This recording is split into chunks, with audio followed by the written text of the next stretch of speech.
Dutchman's wood shack here. Thought I'd take a little time and talk about the woods, trees. I thought I'd talk about different kinds of trees because we all use that as woodworkers, um, depending on what particular kind of wood you like. This is kind of a mixed forest here, but mostly it's pine, lodgepole pine. I'm up in Wisconsin, and this is Lake Arrowhead. It's up by Monroe, Wisconsin. Anyway, I just had a dragonfly land on. Well, that's kind of cool. See a dragonfly? Look at him. That's pretty cool. He's checking me out there. Anyway, as you can see right here, there's a bunch of mixed different kinds of pine trees and oaks. Um, there's two different kinds of species of pines too, by the way. What and there's cedars in here too. There's a couple of cedars. But what I want to talk about, I wrote up an article uh, in my Facebook page and it talks about trees. And well, we as humans we use wood in a lot of things. It's a multi-purpose. But the wood industry is kind of shrinking in a way. Per more recyclable and more friendly, weather resistant type materials like plastics and whatnot, carbon composites. Now, Mother Nature here is kind of doing its job. It's evolving. It's constantly evolving. And what I'm saying is, if you look at some of there's a seedling there that's growing.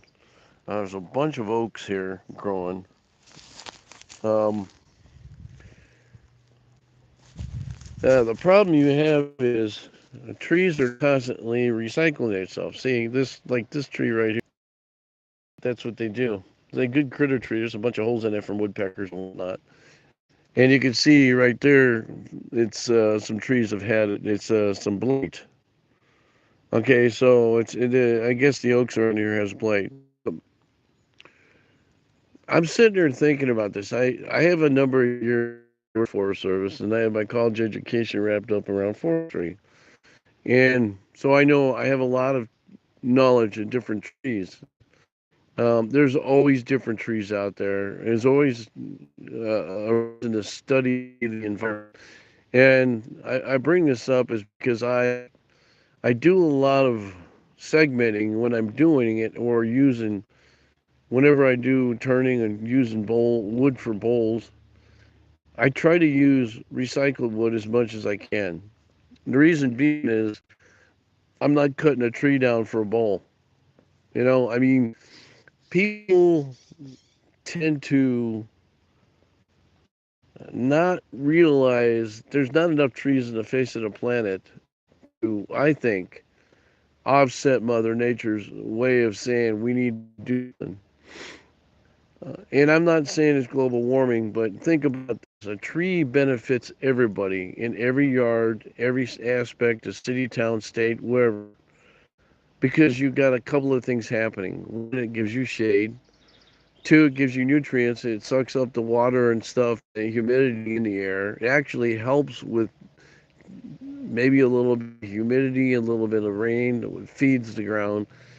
Three, it's got critters. Great hangout for critters like birds and hawks and bees and whatever. Squirrels, um, owls, you name it. So trees benefit nature more than anything else around here. The problem is we don't have a real good handle on how to take care of them. Now, the whole Northwest and even up here, you're losing entire species of trees, and at an alarming rate, especially in the Northwest. But that's because we don't do. Oh, interrupting. Here's a woodpecker up there. Oh, woodpecker right there. A different kind of woodpecker. I've been hearing him off and on all day, hammering away. He's on. He loves these dead trees here. Like I said, great critters. Great critter tree. You want to sit here and watch him.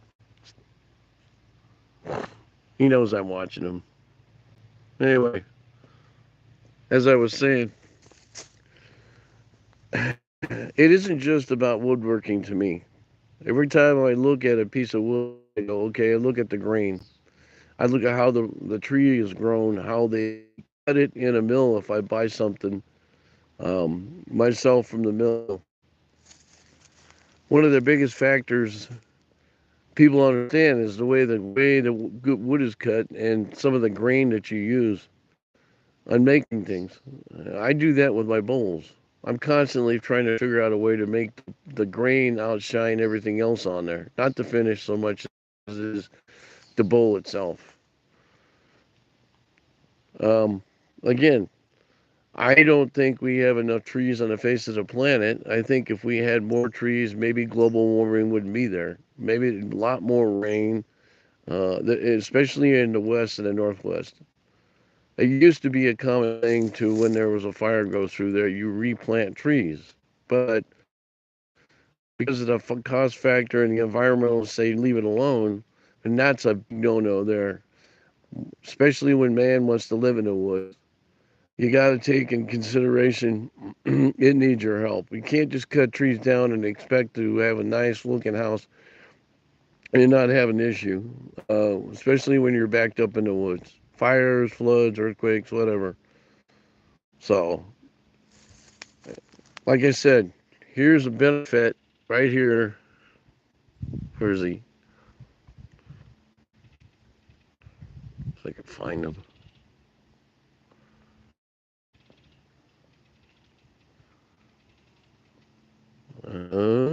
Right there. It's a benefit of nature. Right ahead, woodpecker. And you will listen, there's a couple of different kinds out here. They're pounding away all day on stuff. Maybe you'll hear something here.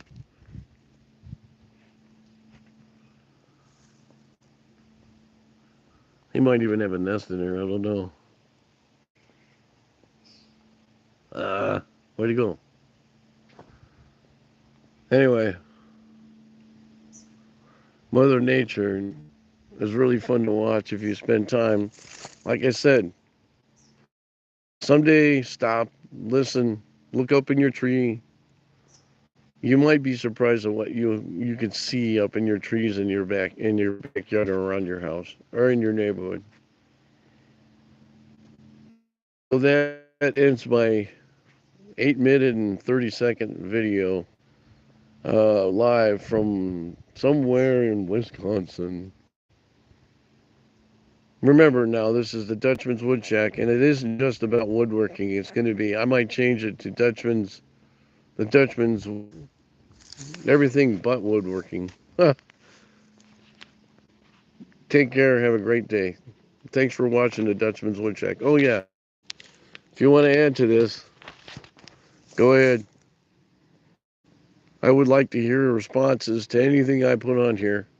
Of course, listens anyway. I see one person popping in and out, but this is kind of frustrating too because I'm bringing this instead of keeping my mouth shut and spending time up here helping my neighbors.